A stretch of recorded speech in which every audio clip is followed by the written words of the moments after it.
नमस्कार, मैं आपकी दोस्त अंजलि। दोस्तों, वीडियो पसंद आए तो लाइक करिए, शेयर करिए और जो भी मेरे चैनल को सब्सक्राइब नहीं किए हैं तो प्लीज़ सब्सक्राइब कर लीजिएगा। मैं ऐसी वीडियो लाती रहती हूँ और लाती रहूँगी। तो चलिए वीडियो को मैं शुरू करती हूँ। प्रभु श्री रामचंद्र जी ऐसे दीन बंधु और बिना ही कारण दया करने वाले हैं। श्री राम जी और लक्ष्मण जी मुनि विश्वामित्र के साथ चले। वे वहाँ गए जहाँ जगत को पवित्र करने वाली गंगा जी थी। महाराज गांधी के पुत्र विश्वामित्र जी ने वह सब कथा कह सुनाई जिस प्रकार देव नदी गंगा जी पृथ्वी पर आई थी। तब प्रभु ने ऋषियों सहित स्नान किया। ब्राह्मणों ने भांति भांति के दान पाए। फिर मुनि वृंद के साथ वे प्रसन्न होकर चले और शीघ्र ही जनकपुर के निकट पहुंच गए। श्री राम जी ने जब जनकपुर की शोभा देखी तब वे छोटे भाई लक्ष्मण सहित अत्यंत हर्षित हुए। वहाँ अनेकों बावलिया, कुएं, नदी और तालाब है जिनमें अमृत के समान जल है और मणियों की सीढ़ियाँ बनी हुई है। रंद रस से मतवाले होकर भौरे सुंदर गुंजार कर रहे हैं। रंग बिरंगे पक्षी मधुर शब्द कर रहे हैं। रंग रंगे कमल खिले हैं। सदा सुख देने वाला शीतल मंद सुगंध पवन बह रही है। पुष्प वाटिका, बाग और वन जिनमें बहुत से पक्षियाँ निवास है। फूलते फलते और सुंदर पत्तों से लदे हुए नगर के चारों ओर सुशोभित है। नगर की सुंदरता का वर्णन करते नहीं बनता। मन जहाँ जाता है वहाँ लुभा जाता है। सुंदर बाजार है। मणियों से बने हुए विचित्र खज्जे हैं। मानो ब्रह्मा ने उन्हें अपने हाथों से बनाया है। कुबेर के समान श्रेष्ठ धनी व्यापारी सब प्रकार की अनेक वस्तुएं लेकर दुकानों में बैठे हैं। सुंदर चौराहे और सुहावनी गलियां सदा सुगंध से सींची रहती है। सबके घर मंगलमय है और उन पर चित्र कढ़े हुए हैं जिन्हें मानो कामदेव रूपी चित्रकार ने अंकित किया है। नगर के सभी स्त्री पुरुष सुंदर, पवित्र, साधु स्वभाव वाले, धर्मात्मा, ज्ञानी और गुणवान हैं। जहाँ जनक जी का अत्यंत अनुपम सुंदर निवास स्थान महल है, वहाँ के विलास ऐश्वर्य को देखकर देवता भी थकित हो जाते हैं। मनुष्यों की तो बात ही क्या, राजमहल के परकोटे को देखकर चित्त चकित हो जाता है। ऐसा मालूम होता है मानो उसने समस्त लोगों की शोभा से घेर रखा है। उज्जवल महलों में अनेक प्रकार के सुंदर रीति से बने हुए मणि जटित सोने की जरे के पर्दे लगे हैं। सीता जी के सुंदर महल की शोभा का वर्णन किया ही कैसे जा सकता है। राजमहल के सब दरवाजे सुंदर है जिनमें व्रज के मजबूत अथवा हीरो के चमकते हुए हैं। किवाड़ लगे हैं जहां राजाओं और नटों, मागधों और भाटों की भीड़ लगी रहती है। घोड़ों और हाथियों के लिए बड़ी बड़ी घुड़सलाएं और गजसलाएं बनी हुई है जो सब समय घोड़े, हाथी और रथों से भरी रहती है। बहुत से शूरवीर मंत्री और सेनापति है। उन सबके घर भी राजमहल सरीखे ही है। नगर के बाहर तालाब और नदी के निकट जहाँ तहाँ बहुत से राजा लोग डेरा डाले हुए हैं।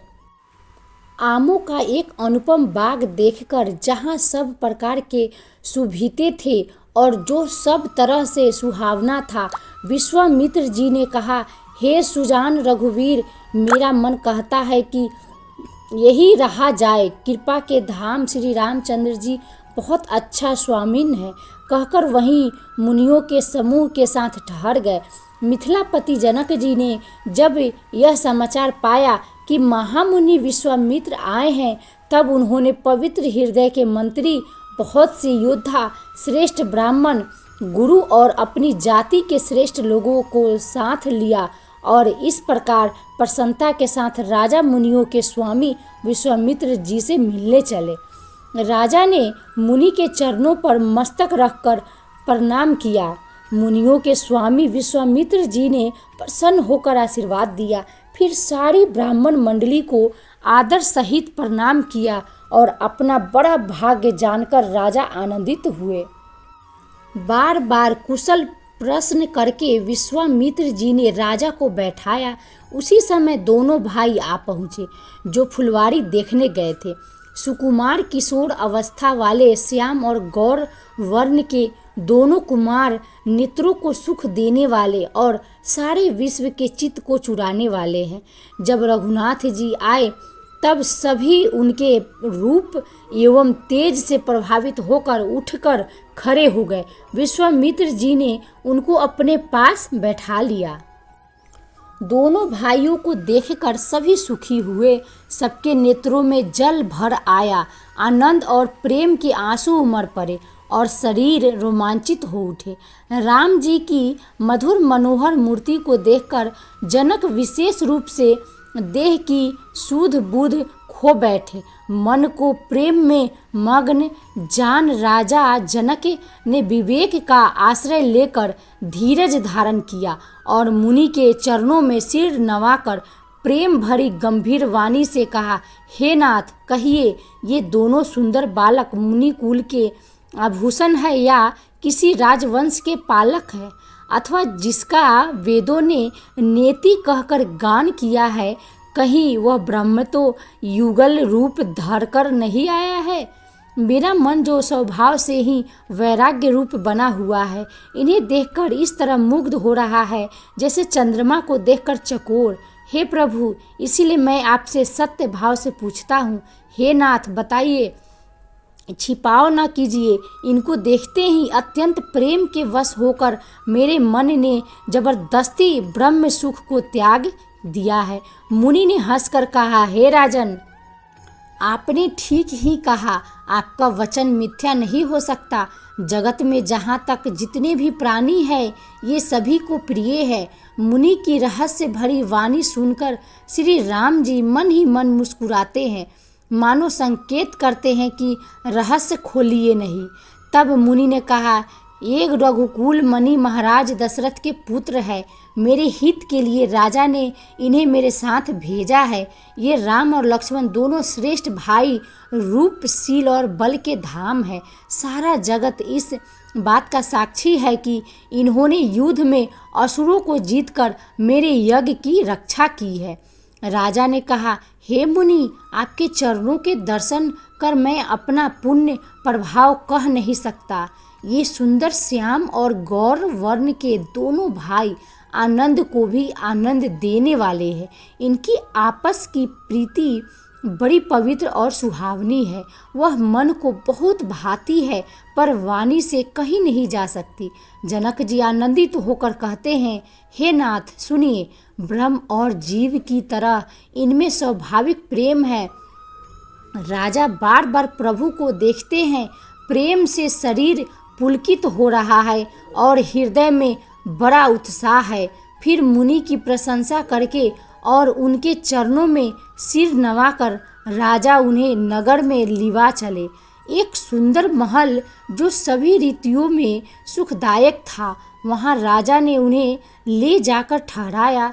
तदंतर सब प्रकार से पूजा और सेवा करके राजा विदा मांगकर अपने घर गए। रघुकुल के शिरोमणि प्रभु श्री रामचंद्र जी ऋषियों के साथ भोजन और विश्राम करके भाई लक्ष्मण सहित बैठे। उस समय पहर भर दिन रह गया था। लक्ष्मण जी के हृदय में विशेष लालसा है कि जाकर जनकपुर देख आवे, परंतु प्रभु श्री रामचंद्र जी का डर है और फिर मुनि से भी सकुचाते हैं, इसीलिए प्रकट में कुछ नहीं कहते, मन ही मन मुस्कुरा रहे हैं। श्री रामचंद्र जी ने छोटे भाई के मन की दशा जान ली। तब उनके हृदय में भक्त वत्सलता उमड़ आई। वे गुरु की आज्ञा पाकर बहुत ही विनय के साथ सकुचाते हुए मुस्कुराकर बोले, हे नाथ, लक्ष्मण नगर देखना चाहते हैं, किंतु प्रभु आपके डर और संकोच के कारण स्पष्ट नहीं कहते। यदि आपकी आज्ञा पाऊं तो मैं इनको नगर दिखलाकर तुरंत ही ले आऊं। यह सुनकर मुनि सर विश्वामित्र जी ने प्रेम सहित वचन कहे कि हे राम, तुम नीति की रक्षा कैसे न करोगे। हे तात, तुम तुम धर्म की मर्यादा का पालन करने वाले और प्रेम के वशीभूत होकर सेवकों को सुख देने वाले हो। सुख के निधान दोनों भाई जाकर नगर देख आओ। अपने सुंदर मुख दिखलाकर सब नगर निवासियों के नेत्रों को सफल करो। तब लोगों के नेत्रों को सुख देने वाले दोनों भाई मुनि के चरण कमलों की वंदना करके चले। बालकों के झुंड इनके सौंदर्य की अत्यंत शोभा देखकर साथ लग गए। उनके नेत्र और मन इनकी माधुरी पर लुभा गए। दोनों भाइयों के पीले रंग के वस्त्र है, कमर के पीले दुपट्टों में तरकस बंधे हैं, हाथों में सुंदर धनुष बाण सुशोभित है। श्याम और गौर वर्ण के शरीरों के अनुकूल सुंदर चंदन की खौर लगी है। सांवरे और गोरे रंग की मनोहर जोड़ी है। सिंह के समान मजबूत गर्दन है, विशाल भुजाएं हैं, चौड़ी छाती पर अत्यंत सुंदर गजमुक्ता की माला है। सुंदर लाल कमल के समान नेत्र है। तीनों तापों से छुड़ाने वाला चंद्रमा के समान मुख है। कानों के सोने के कर्ण फूल अत्यंत शोभा दे रहे हैं और देखते ही देखते देखने वालों के चित्त को मानो चुरा लेते हैं। उनकी चितवन बड़ी मनोहर है और भौवें तिरछी एवं सुंदर है। माथे पर तिलक की रेखाएं ऐसी सुंदर है मानो मूर्तिमती शोभा पर मुहर लगा दी गई है। सिर पर सुंदर चौकोनी टोपियां है, काले और घुंघराले बाल है। दोनों भाई नख से लेकर शिखा तक, एड़ी से चोटी तक सुंदर है और सारी शोभा जहाँ जैसी चाहिए वैसी है। जब पूर्ववासियों ने यह समाचार पाया कि दोनों राजकुमार नगर देखने के लिए आए हैं, तब वे सब घर बार और सब काम काज छोड़कर ऐसे दौड़े मानो दरिद्री खजाना लूटने दौड़ी हो। स्वभाव ही से सुंदर दोनों भाइयों को देखकर वे लोग नेत्रों का फल पाकर सुखी हो रहे हैं। युवती स्त्रियां घर के झरोखे से लगी हुई प्रेम सहित श्री रामचंद्र जी के रूप को देख रही है। वे आपस में बड़े प्रेम से बातें कर रही है। हे सुखी, इन्होंने करोड़ों कामदेवों की छवि को जीत लिया है। देवता, मनुष्य, असुर, नाग और मुनियों में ऐसी शोभा तो कहीं सुनने में भी नहीं आती। भगवान विष्णु की 4 भुजाएं हैं, ब्रह्मा जी के 4 मुख है, शिव जी का विकट भयानक वेश है और उनके 5 मुख है। हे सखी, दूसरा देवता भी कोई ऐसा नहीं है जिसके साथ इस छवि की उपमा दी जाए। इनकी किशोर अवस्था है। ये सुंदरता के घर, सांवले और गोरे रंग के तथा सुख के धाम है। इनके अंग अंग पर करोड़ों अरबों कामदेवों को निछावर कर देना चाहिए। हे सखी, कहो तो ऐसा कौन शरीरधारी होगा जो इस रूप को देखकर मोहित न हो जाए। तब कोई दूसरी सखी प्रेम सहित कोमल वाणी से बोली, हे सयानी, मैंने जो सुना है उसे सुनो। ये दोनों राजकुमार महाराज दशरथ जी के पुत्र है। बाल राजहंसों का सा सुंदर जोड़ा है। ये मुनि विश्वामित्र के यज्ञ की रक्षा करने वाले हैं। इन्होंने युद्ध के मैदान में राक्षसों को मारा है, जिनका श्याम शरीर और सुंदर कमल जैसे नेत्र है, जो मारीच और सुबाहु के मद को चूर करने वाले और सुख की खान है, और जो हाथ में धनुष बाण लिए हुए हैं वे कौशल्या जी के पुत्र हैं। इनका नाम राम है, जिनका रंग गोरा और किशोर अवस्था है, और जो सुंदर वेश बनाए और हाथ में धनुष बाण लिए श्री राम जी के पीछे पीछे चल रहे हैं, वे इनके छोटे भाई हैं। उनका नाम लक्ष्मण है। हे सखी सुनो, उनकी माता सुमित्रा है। दोनों भाई ब्राह्मण विश्वामित्र का काम करके और रास्ते में मुनि गौतम की स्त्री अहल्या का उद्धार करके यहाँ धनुष यज्ञ देखने आए हैं। यह सुनकर सब स्त्रियां प्रसन्न हुई। श्री रामचंद्र जी की छवि देखकर कोई एक दूसरी सखी कहने लगी, यह वर जानकी के योग्य है। हे सखी, यदि कहीं राजा इन्हें देख ले तो प्रतिज्ञा छोड़कर हठपूर्वक इन्हीं से विवाह कर देगा। किसी ने कहा, राजा ने इन्हें पहचान लिया और मुनि के सहित इनका आदर पूर्वक सम्मान किया है, परंतु हे सखी, राजा अपना प्रण नहीं छोड़ता। वह होनहार के वशीभूत होकर हठपूर्वक अविवेक का ही आश्रय लिए हुए है। कोई कहती है, यदि विधाता भले हैं और सुना जाता है कि वो सबको उचित फल देते हैं, तो जानकी जी को यही वर मिलेगा। हे सखी, इसमें संदेह नहीं है। जो दैव योग से ऐसा संयोग बन जाए तो हम सब लोग कृतार्थ हो जाए। हे सखी, मेरे तो इसी से इतनी अधिक आतुरता हो रही है कि इसी नाते कभी ये यहाँ आवेंगे। विवाह न हुआ तो हे सखी सुनो, हमको इनके दर्शन दुर्लभ है। यह संयोग तभी हो सकता है जब हमारे पूर्वजों के बहुत पुण्य हो। दूसरी ने कहा, हे सखी, तुमने बहुत अच्छा कहा, इस विवाह से सभी का परम हित है। किसी ने कहा, शंकर जी का धनुष कठोर है और ये सांवले राजकुमार कोमल शरीर के बालक है। हे सयानी, सब असमंजस ही है। यह सुनकर दूसरी सखी कोमल वाणी से कहने लगी, हे सखी, इनके संबंध में कोई ऐसा कहते हैं कि ये देखने में तो छोटे हैं, पर इनका प्रभाव बहुत बड़ा है। जिनके चरण कमलों की धूलिका स्पर्श पाकर अहल्या तर गए, जिसने बड़ा भारी पाप किया था, वे क्या शिव जी का धनुष बिना तोड़े रहेंगे? इस विश्वास को भूलकर भी नहीं छोड़ना चाहिए। जिस ब्रह्मा ने सीता को संवार कर रचा है, उसी ने विचार कर सांवला वर भी रच रखा है। उसके ये वचन सुनकर सब हर्षित हुई और कोमल वाणी से कहने लगी, ऐसा ही हो। सुंदर सुख और सुंदर नेत्रों वाली स्त्रियां समूह हृदय में हर्षित होकर फूल बरसा रही है। जहाँ जहाँ दोनों भाई जाते हैं, वहाँ वहाँ परम आनंद छा जाता है। दोनों भाई नगर के पूरब की ओर गए, जहाँ धनुष यज्ञ के लिए रंग भूमि बनाई गई थी। बहुत लंबा चौड़ा सुंदर ढाला हुआ पक्का आंगन था, जिस पर सुंदर और निर्मल वेदी सजाई गई थी। चारों ओर सुंदर से बड़े बड़े मंच बने थे, जिन पर राजा लोग बैठेंगे। उनके पीछे समीप ही चारों ओर दूसरे मचानों का मंडलाकार घेरा सुशोभित था। वह कुछ ऊंचा था और सब प्रकार से सुंदर था। जहाँ जाकर नगर के लोग बैठेंगे, उन्हीं के पास विशाल एवं सुंदर सफ़ेद मकान अनेक रंगों के बनाए गए हैं, जहाँ अपने अपने कुल के अनुसार सब स्त्रियाँ यथा योग जिसको जहाँ बैठना उचित है बैठकर देखेगी। नगर के बालक कोमल वचन कह कहकर आदरपूर्वक प्रभु श्री रामचंद्र जी को यज्ञशाला की रचना दिखला रहे हैं। सब बालक इसी बहाने प्रेम के वश होकर श्री राम जी के मनोहर अंगों को छूकर शरीर से पुलकित हो रहे हैं और दोनों भाइयों को देख देखकर उनके हृदय में अत्यंत हर्ष हो रहा है।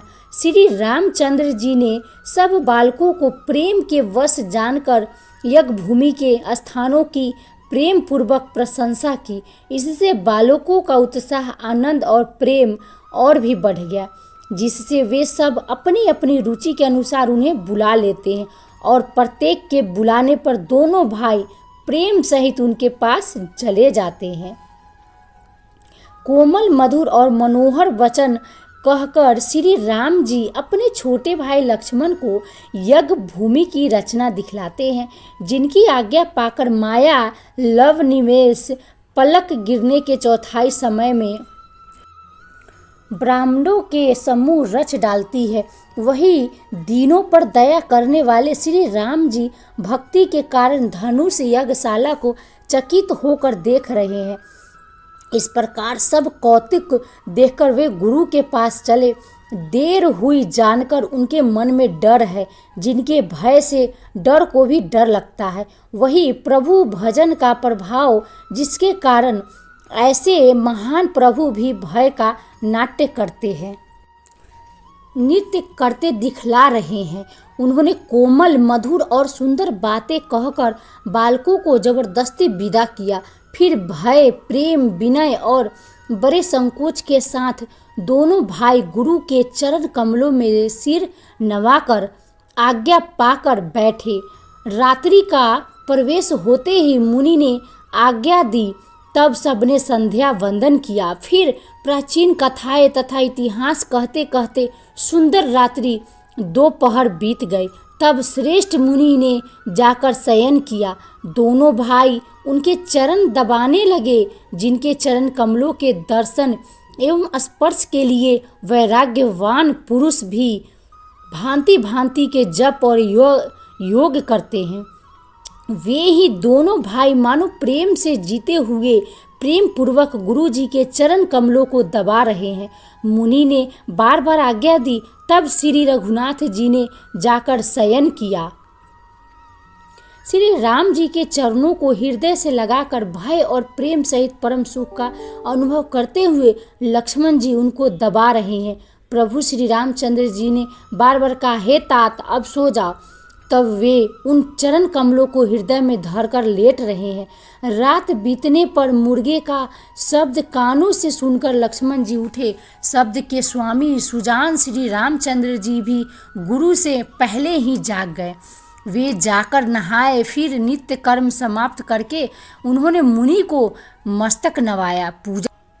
पूजा का समय जानकर गुरु की आज्ञा पाकर दोनों भाई फूल लेने चले। उन्होंने जाकर राजा का सुंदर बाग देखा, जहां वसंत ऋतु लुभाकर रह गई है। मन को लुभाने वाले अनेक वृक्ष लगे हैं। रंग बिरंगी उत्तम लताओं के मंडप छाए हुए हैं। नए पत्तों, फलों और फूलों से युक्त सुंदर वृक्ष अपनी संपत्ति से कल्प वृक्ष को भी लजा रहे हैं। पपीहे, कोयल, तोते, चकोर आदि पक्षी मीठी बोली बोल रहे हैं और मोर सुंदर नृत्य कर रहे हैं। बाग के बीचों बीच सुहावना सरोवर सुशोभित है, जिसमें मणियों की सीढ़ियां विचित्र ढंग से बनी है। उसका जल निर्मल है, जिसमें अनेक रंगों के कमल खिले हुए हैं। जल के पक्षी कलरव कर रहे हैं और भ्रमर गुंजार कर रहे हैं। बाग और सरोवर को देखकर प्रभु श्री रामचंद्र जी भाई लक्ष्मण सहित हर्षित हुए। यह बाग वास्तव में परम रमणीय है, जो जगत को सुख देने वाले श्री रामचंद्र जी को सुख दे रहा है। चारों ओर दृष्टि डालकर और मालियों से पूछकर वे प्रसन्न मन से पत्र पुष्प लेने गए। उसी समय सीता जी वहां आई। माता ने उन्हें गिरजा यानी पार्वती जी की पूजा करने के लिए भेजा था। साथ में सब सुंदरी और सियानी सखियां है, जो मनोहर वाणी से गीत गा रही है। सरोवर के पास गिरिजा जी का मंदिर सुशोभित है, जिसका वर्णन नहीं किया जा सकता। देखकर मन मोहित हो जाता है। सखियों सहित सरोवर में स्नान करके सीता जी प्रसन्न मन से गिरिजा जी के मंदिर में गई। उन्होंने बड़े प्रेम से पूजा की और अपने योग्य सुंदर वर मांगा। एक सखी सीता जी का साथ छोड़कर फुलवारी देखने चली गई थी। उसने जाकर दोनों भाइयों को देखा और प्रेम में विहल होकर वह सीता जी के पास आई। सखियों ने उसकी दशा देखी कि उसका शरीर पुलकित है और नेत्रों में जल भरा है। सब कोमल वाणी से पूछने लगी कि अपनी प्रसन्नता का कारण बता। उसने कहा, 2 राजकुमार बाग देखने आए हैं, किशोर अवस्था के हैं और सब प्रकार से सुंदर है। वे सांवले और गोरे रंग के हैं। उनके सौंदर्य को मैं कैसे बखान कर कहूँ। वाणी बिना नेत्र की है और नेत्रों के वाणी नहीं है। यह सुनकर और सीता जी के हृदय में बड़ी उत्कंठा जागकर सब सयानी सखियां प्रसन्न हुई। तब एक सखी कहने लगी, हे सखी, ये वही राजकुमार है जो सुना है कि कल विश्वामित्र मुनि के साथ आए हैं और जिन्होंने अपने रूप की मोहिनी डालकर नगर के सभी पुरुषों को अपने वश में कर लिया है।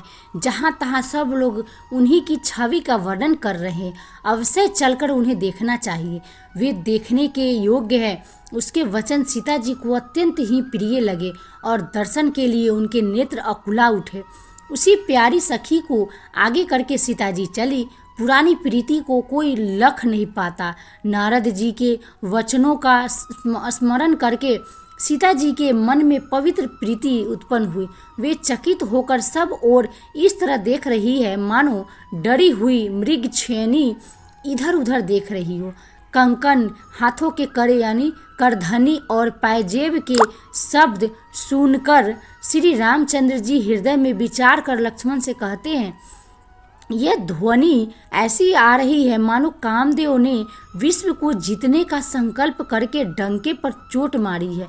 ऐसा कहकर श्री राम जी ने फिर कर उस ओर देखा। श्री सीता जी के मुख रूपी चंद्रमा को निहारने के लिए उनके नेत्र चकोर बन गए, सुंदर नेत्र स्थिर हो गए, टकटकी लग गई, मानो नीमी जनक जी के पूर्वज ने जिनका सबकी पलकों में निवास माना गया है। लड़की दामाद के मिलन प्रसंग को देखना उचित नहीं, इस भाव से सकुचाकर पलकें छोड़ दी। सीता जी की शोभा देखकर श्री राम जी ने बड़ा सुख पाया। हृदय में वे उसकी सराहना करते हैं किंतु मुख से वचन नहीं निकलते। वह शोभा ऐसी अनुपम है मानो ब्रह्मा ने अपनी सारी निपुणता को मूर्तिमान कर संसार को प्रकट करके दिखा दिया हो। सीता जी की शोभा सुंदरता को भी सुंदर करने वाली है। वह ऐसी मालूम होती है मानो सुंदरता रूपी घर में दीपक की लौ जल रही हो। अब तक सुंदरता रूपी भवन में अंधेरा था, वह भवन मानो सीता जी की सुंदरता रूपी दीप शिखा को पाकर जगमगा उठा है, पहले से भी अधिक सुंदर हो गया है। सारी उपमाओं को तो कवियों ने जूठा कर रखा है। मैं जनक नंदिनी श्री सीता जी की किससे उपमा दूँ। इस प्रकार हृदय में सीता जी की शोभा का वर्णन करके और अपनी दशा को विचार कर प्रभु श्री रामचंद्र जी पवित्र मन से अपने छोटे भाई लक्ष्मण से समयानुकूल वचन बोले, हे तात, यह वही जनक जी की कन्या है जिसके लिए धनुष यज्ञ हो रहा है। सखिया इसे गौरी पूजन के लिए ले आई है। यह फुलवारी में प्रकाश करती हुई फिर रही है, जिसकी अलौकिक सुंदरता देखकर स्वभाव से ही पवित्र मेरा मन क्षुब्ध हो गया है। वह सब कारण अथवा उसका सब कारण तो विधाता जाने, किंतु हे भाई सुनो, मेरे मंगलदायक दाहिने अंग फड़फड़ा रहे हैं, मेरा दाहिने अंग फरक रहे हैं। रघुवंशियों का यह सहज जन्मगत स्वभाव है कि उनका मन कभी कुमार्ग पर पैर नहीं रखता। मुझे तो अपने मन का अत्यंत ही विश्वास है कि जिसने स्वप्न में भी प्यारी स्त्री पर दृष्टि नहीं डाली है, रण में शत्रु जिनकी पीठ नहीं देख पाते, अर्थात जो लड़ाई के मैदान से भागते नहीं, पराई स्त्रियां जिनके मन और दृष्टि को नहीं खींच पाती, और भिखारी जिनके यहाँ से खाली हाथ नहीं लौटते, ऐसे श्रेष्ठ पुरुष संसार में थोड़े हैं। यूँ श्री राम जी छोटे भाई से बातें कर रहे हैं, पर मन सीता जी के रूप में लुभाया हुआ, उनके मुख रूपी कमल के छवि रूप मकरंद रस को भौरे की तरह पी रहा है। सीता जी चकित होकर चारों ओर देख रही है। मन इस बात की चिंता कर रहा है कि राजकुमार कहाँ चले गए। बाल मृग नयनी, मृग के छोने की सी आँख वाली सीता जी जहाँ दृष्टि डालती है, वहाँ मानो श्वेत कमलों की कतार बरस जाती है। तब सखियों ने लता की ओट से सुंदर श्याम और गौर कुमारों को दिखलाया। उनके रूप को देखकर नेत्र ललचा उठे। वे ऐसे प्रसन्न हुए मानो उन्होंने अपना खजाना पहचान लिया। श्री रघुनाथ जी की छवि देखकर नेत्र थकित हो गए, पलकों ने भी गिरना छोड़ दिया। अधिक स्नेह के कारण शरीर विहल हो गया, मानो शरद ऋतु के चंद्रमा की चकोरी देख रही है। नेत्रों के रास्ते श्री राम जी को हृदय में लाकर चतुर शिरोमणि जानकी जी ने पलकों के किवाड़ लगा दिए, अर्थात नेत्र मुंद कर उनका ध्यान करने लगी। जब सखियों ने सीता जी को प्रेम के वश जाना, तब वे मन में सकुचा गई, कुछ कह नहीं सकती थी। उसी समय दोनों भाई लता मंडप में से प्रकट हुए, मानो दो निर्मल चंद्रमा बादलों के पर्दों को हटाकर निकले हो। दोनों सुंदर भाई शोभा की सीमा है। उनके शरीर की आभा नीले और पीले कमल की सी है।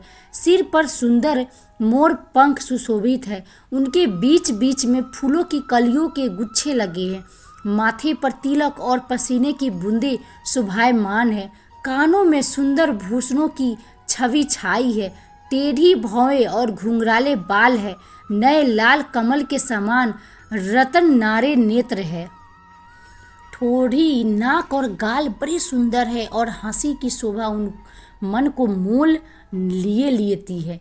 मुख की छवि तो मुझसे कहीं नहीं जाती, जिसे देखकर बहुत से कामदेव लजा जाते हैं।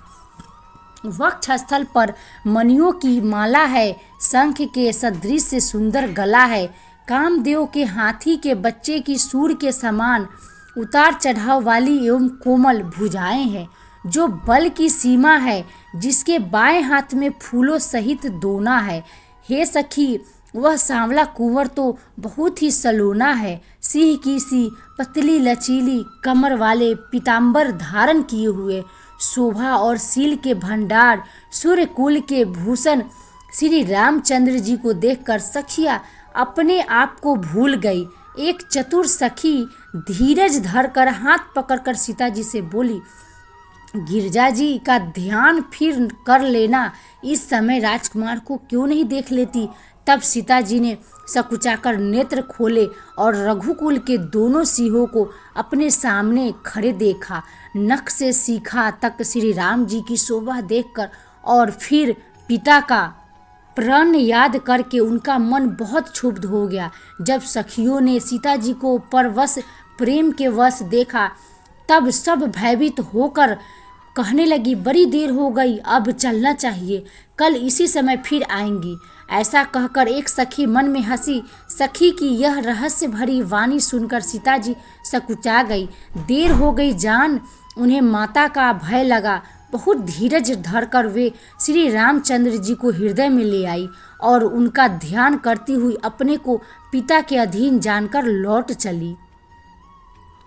मृग, पक्षी और वृक्षों को देखने के बहाने सीता जी बार बार घूम जाती है और श्री राम जी की छवि देख देख कर उनका प्रेम कम नहीं बल्कि बढ़ रहा है। शिव जी के धनुष को कठोर जानकर वे मन में विलाप करती हुई हृदय में श्री राम जी की सांवली मूर्ति को रख कर चली। शिव जी के धनुष की कठोरता का स्मरण आने से उन्हें चिंता होती थी कि ये सुकुमार रघुनाथ जी उसे कैसे तोड़ेंगे। पिता के प्रण की स्मृति से उनके हृदय में क्षोभ था ही, इसीलिए मन में विलाप करने लगी। प्रेम बस ऐश्वर्य की स्मृति हो जाने से ही ऐसा हुआ। फिर भगवान के बल का स्मरण आते ही वे हर्षित हो गई और सांवली छवि को हृदय में धारण करके चली। तब परम प्रेम की कोमल स्याही बनाकर उनके स्वरूप को अपनी सुंदर चित्र रूपी भित्ति पर चित्रित कर लिया। सीता जी पुनः भवानी जी के मंदिर में गई और उनके चरणों की वंदना करके हाथ जोड़कर बोली, हे श्रेष्ठ पार्वती, हे राजा हिमाचल की पुत्री पार्वती, आपकी जय हो, जय हो। हे महादेव जी, मुख रूपी चंद्रमा की ओर टकटकी लगाकर देखने वाली चकोरी, आपकी जय हो। हे हाथी के मुख वाले गणेश जी और 6 मुख वाले स्वामी की कीर्ति कजी की माता, हे जग जननी, हे बिजली की सी कांति युक्त शरीर वाली, आपकी जय हो। आपका न आदि है, न मध्य है और न अंत है। आपके असीम प्रभाव को वेद भी नहीं जानते। आप संसार को उत्पन्न, पालन और नाश करने वाली है, विश्व को मोहित करने वाली और स्वतंत्र रूप से विहार करने वाली है। पति को इष्ट देव मानने वाली श्रेष्ठ नारियों में हे माता आपकी प्रथम गणना है।